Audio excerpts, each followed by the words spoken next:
Minasyaitanir rajim. Bismillahirrahmanirrahim. Assalamualaikum warahmatullahi wabarakatuh. Alhamdulillahi rabbil alamin. Wassalatu wassalamu ala asyrafil anbiya'i wal mursalin wa ala alihi wa sahbihi ajma'in. Yang sama-sama kita hormati dan kita muliakan para jamaah sidang pendengar yang dimuliakan Allah Subhanahu wa taala sekalian. Alhamdulillah, bersyukur kepada Allah Subhanahu wa taala terhadap segala nikmat-Nya. Lalu kita balas dengan ucapan alhamdulillahi rabbil alamin. Berselawat kepada Nabi Muhammad sallallahu alaihi wasallam dengan kita mengucapkan ucapan selawat dan salam dengan lafaz Allahumma salli ala sayyidina Muhammad wa ala ali sayyidina Muhammad. Yang pertama sekali, saya mengucapkan ribuan terima kasih kepada bahagian pengurusan dakwah Jabatan Agama Islam Wilayah Persekutuan yang telah menganjurkan satu inisiatif yang cukup baik, mengadakan kuliah ataupun tazkirah pagi Jumaat dalam bentuk online. Dalam masa kita mengisi ruang kekosongan waktu ini, insya-Allah saya akan membahaskan satu tajuk, iaitu 8 jalan menuju syurga Allah Subhanahu wa taala. 8 jalan menuju syurga. Ini topik ataupun tajuk yang kita akan kongsikan pada pagi ini kepada sidang pendengar sekalian, insya-Allah. Para jamaah sekalian, bila disebut 8 jalan menuju syurga Allah, tetapi jalan menuju syurga ini ia tidak dibatasi oleh 8 jalan ini sahaja. Katakanlah ada ustaz yang lain bagi tahu jalan menuju syurga itu ada 10 jalan. Yang anda sampaikan pada pagi ini cuma 8 sahaja. Menunjukkan ilmunya lebih banyak, ilmunya lebih luas, lalu mampu disampaikan lebih. Tetapi katakanlah datang ustaz yang lain, ustazah yang lain, berkongsikan jalan menuju syurga itu ada 4. Lalu ketahuilah, waktunya sudah terbatas, masanya singkat, lalu sempat disampaikan cuma 4 sahaja.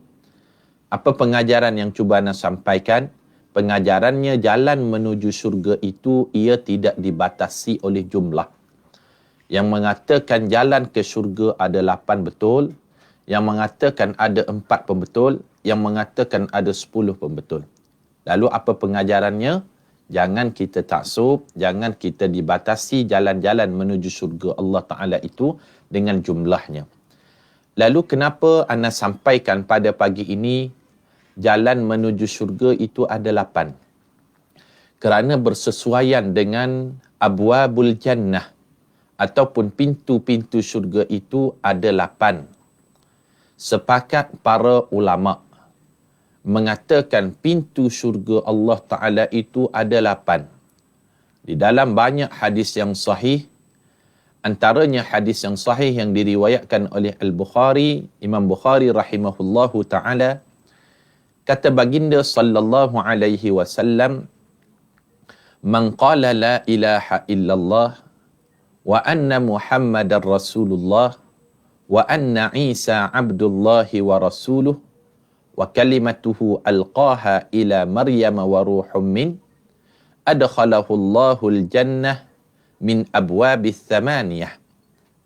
Maksudnya, sesiapa yang mengatakan tidak ada Tuhan selain daripada Allah dan mengakui Nabi Muhammad itu pesuruh Allah dan mengakui Nabi Isa itu merupakan pesuruh Allah dan anak kepada hamba Allah, apabila akidahnya benar, mereka itu akan dimasukkan ke dalam syurga melalui pintu syurga yang 8. Dari sudut bilangannya, sepakat ulama mengatakan bilangan pintu syurga itu 8. Tetapi dari sudut menamakan pintu syurga tersebut, di sana ada sedikit ikhtilaf di dalam bab menamakan pintu syurga Allah Ta'ala. Tapi yang anda kongsikan pada pagi ini, insya-Allah, kita nak bahaskan tentang 8 jalan menuju syurga sesuai dengan pintu syurga itu ada 8. Jalan yang pertama ataupun pintu yang pertama. Jalan saya dan tuan-tuan untuk menuju syurga Allah Subhanahu wa taala, jalannya melalui jalan salat. Dan orang yang masuk syurga melalui jalan salat ini dikenali di sisi Allah sebagai ahli salat. Dan mereka akan masuk syurga melalui satu pintu syurga yang khusus, namanya babus salah, pintu salat. Tuan-tuan, kalau kita tengok di dunia ini, bagaimana Allah Ta'ala nak menunjukkan di dunia lagi sudah ada perbezaan.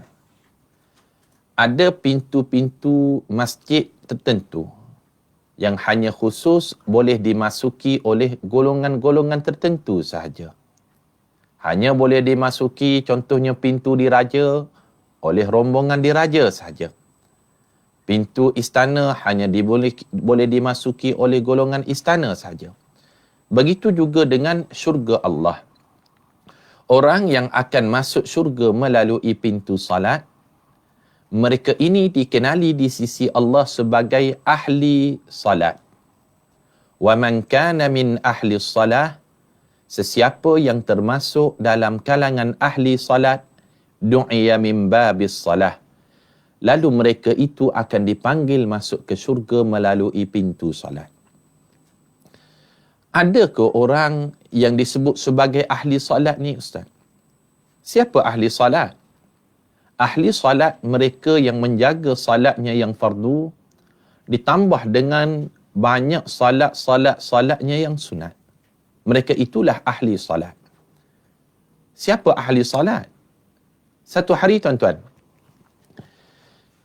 Baginda sallallahu alaihi wasallam memanggil seorang sahabat yang bernama Bilal bin Rabah radhiyallahu anhu.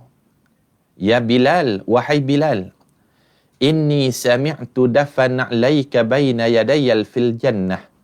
Wahai Bilal, aku sudah mendengar suara tapak kaki kamu itu sedang berjalan-jalan dalam syurga. Dengan amal apakah yang menyebabkan kamu mendahului ke syurga, wahai Bilal? Tuan-tuan, ketika itu Bilal bin Rabah radhiyallahu anhu masih hidup.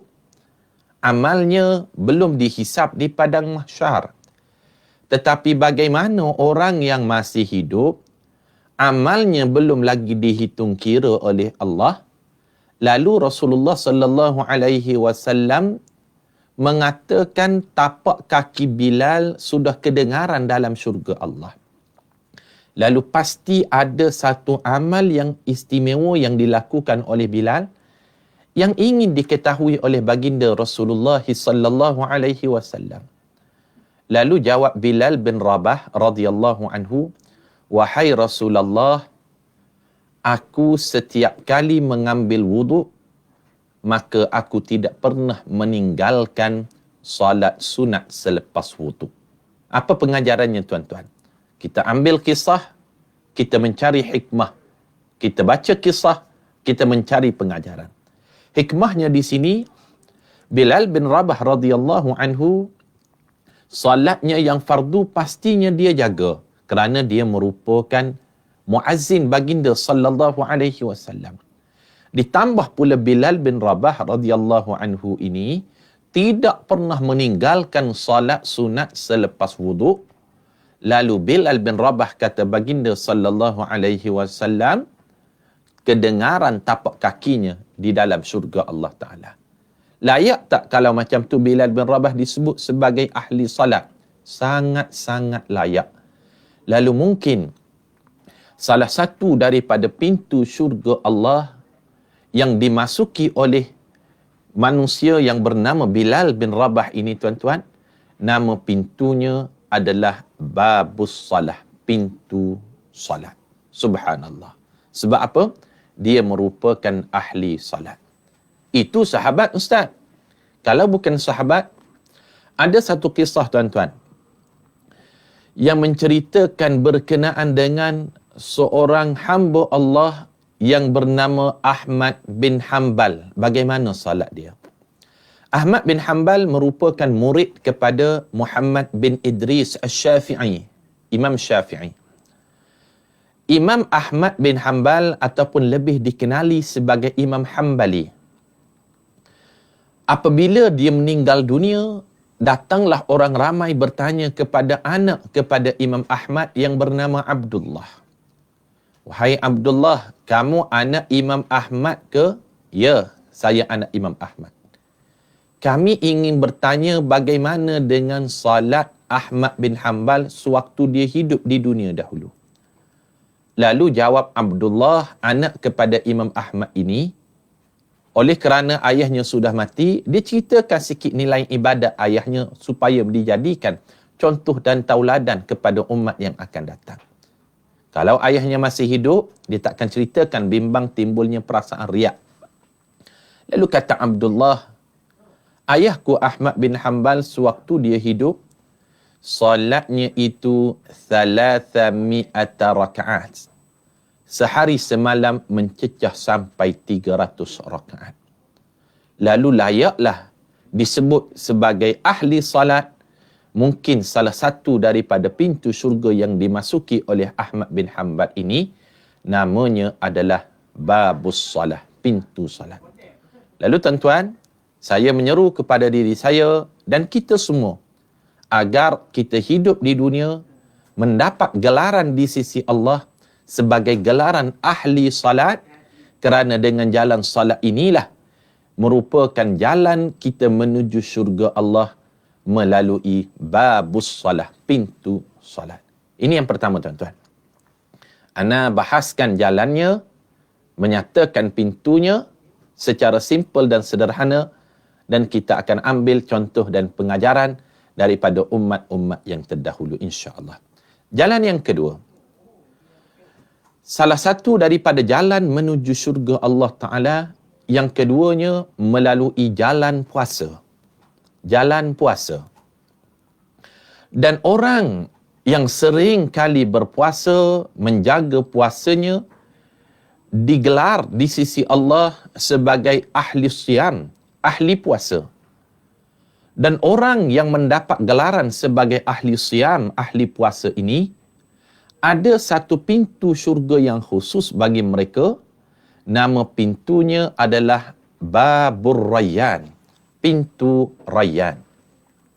Wa man kana min ahli siyam, siapa yang termasuk dalam kalangan ahli puasa, du'iya min Babir Rayyan, dipanggil Allah masuk syurga melalui pintu Rayyan. Siapa ahli puasa ini? Mereka yang menjaga puasanya yang fardu dan ditambah dengan banyak puasanya yang sunat. Puasa sunat bulan Muharram nanti pada tanggal 9, 10, 11 Muharram. Ini yang paling baik. Kalau tidak mampu 3 hari, diambil 2 hari. Pada 9 dan 10 Muharram. Kalau 2 hari pun tak mampu, diambil 1 hari. Pada tanggal hari Ashura 10 Muharram. Nahnu ahaqqu bi Musa, kata baginda sallallahu alaihi wasallam. Ditambah dengan banyak puasa sunat pada waktu ataupun bulan hari yang lain. Mereka inilah disebut sebagai ahli puasa. Satu pintu syurga yang khusus bagi mereka, namanya Babur Rayyan, pintu Rayyan. Apa pengajaran yang boleh kita ambil tuan-tuan? Ada orang masuk syurga kerana amal badan dia. Allahu Akbar, Sami Allahu liman hamidah, salat. Ada orang yang kedua, mereka ini amal badannya salat biasa-biasa sahaja.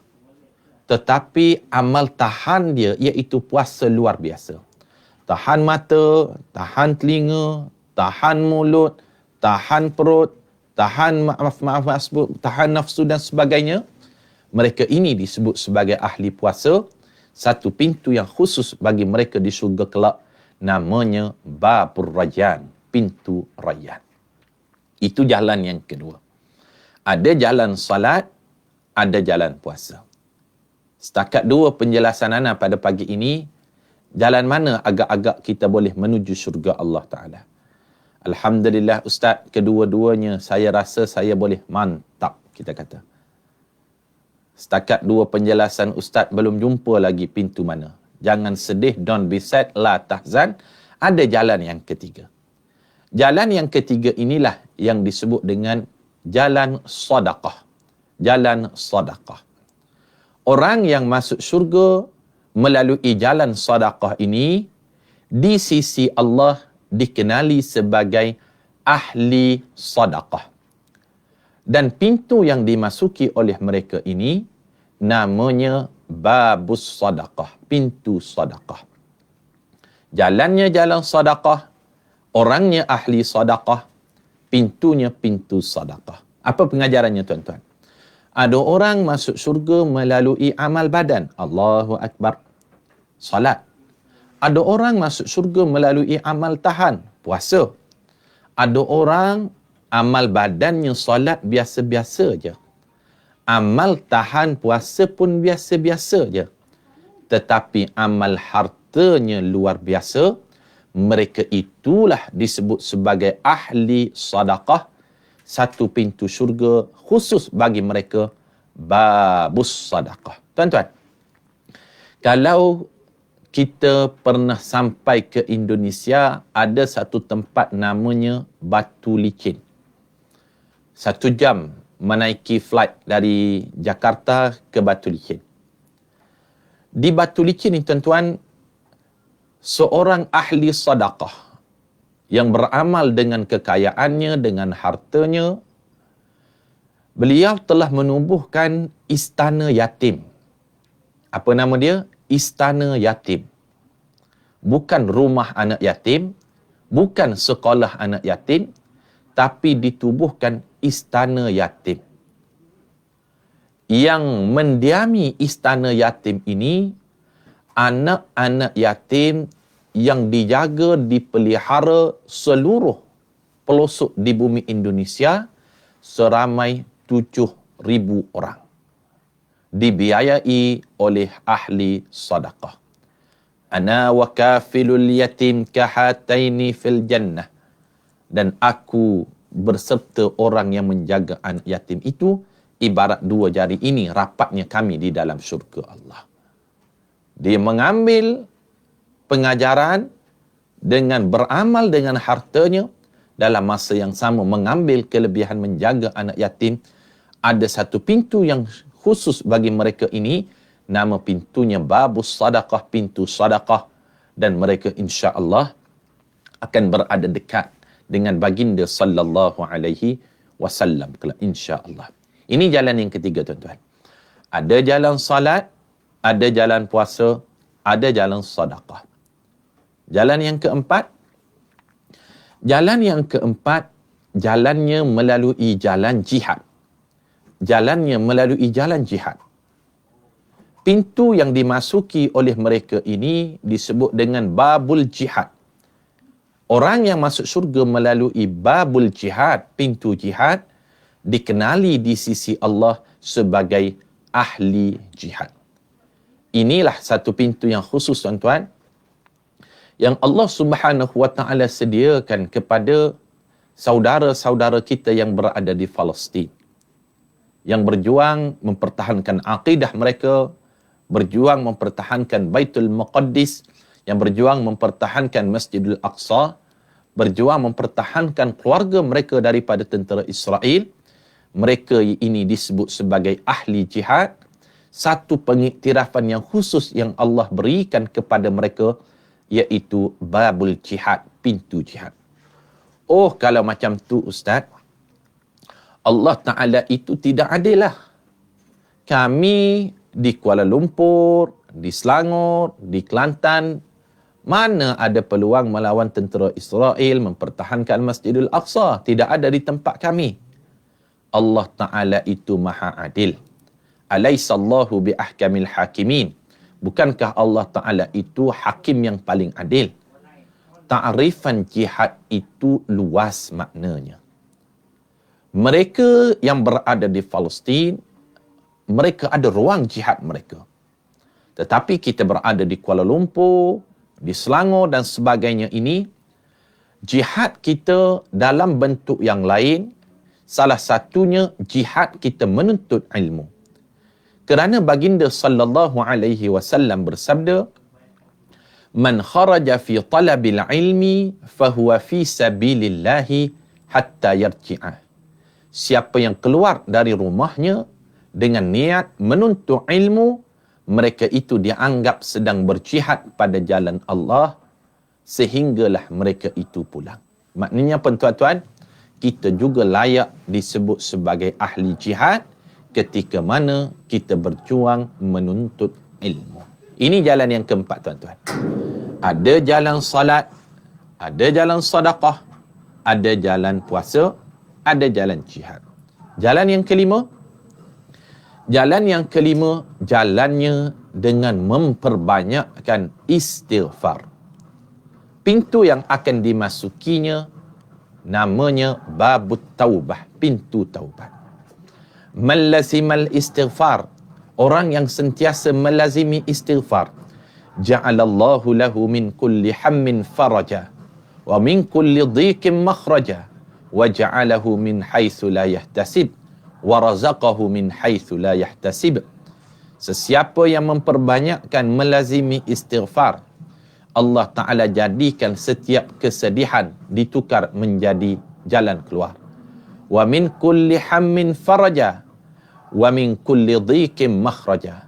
Dan setiap kesempitan itu ada solusinya. Wa razaqahu min haitsu la yahtasib. Dan Allah Ta'ala akan memberi rezeki daripada arah yang tidak tersangka. Tuan-tuan, baginda sallallahu alaihi wasallam kalau dibaca dalam riwayat yang banyak menceritakan baginda itu istighfarnya setiap hari. Ada riwayat menyebut 70 kali, ada menyebut 100 kali mi'ata marrah. Baginda itu maksum, terpelihara dirinya daripada dosa kecil maupun dosa besar. Bagaimana orang yang hatinya tidak pernah berdosa, dirinya tidak pernah menyakitkan orang, tetapi istighfarnya sehari 100 kali. Subhanallah. Istighfar yang paling pendek, astaghfirullah, astaghfirullah, astaghfirullah. Lebih panjang, astaghfirullahalazim, astaghfirullahalazim, astaghfirullahalazim. Lagi panjang, astaghfirullahalazim, alladzi la ilaha illa huwal hayyul qayyum wa atubu ilaih. Istighfar itu banyak jenisnya, tetapi ada ketuanya, ada penghulunya yang dinamakan sebagai Sayyidul Istighfar. Sebagaimana ada hari penghulunya hari Jumaat, sebagaimana bulan penghulunya Ramadan. Begitu juga istighfar, penghulunya dinamakan sebagai Sayyidul Istighfar. Bunyi Sayyidul Istighfar, tuan-tuan. Allahumma anta rabbi la ilaha illa anta khalaqtani wa ana abduka wa ana ala ahdika wa wa'dika mastata'tu.